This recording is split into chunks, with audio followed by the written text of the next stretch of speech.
มักซิดาพันกิมจูของเฮาน่าจะสุกก็ที่บอกเบิ่งไหมหน่วยน้อยเด็บมือค่อยหยิกเบิ่งว่ามันสิสุกบ่นะมาวันนี้เรามาเบิ่งคือว่างามันเป็นเอ็นๆเนี่ยเดี๋ยวเขามาซิมเบิ่งตัวนี้หยิกเบิ่งมันเข้านี่น่าจะเป็นกินแล้วเอาหน่วยเดียวแล้วมันก็เนาะซิมก็ต้องบิดยากเลยเอามาซิมเบิ่งกันทุกคนตื่นมาแบบหน้าสดเลยเอาชิมมันก่อน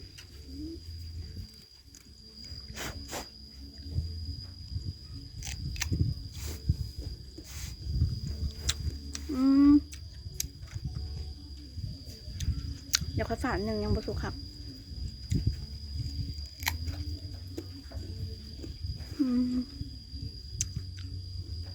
หวานอยู่เดี๋ยวมันออกขมๆนิดนึงเพิ่มยังบ่แบบบ่สุกครับอะไรฮะเอาแซ่บอยู่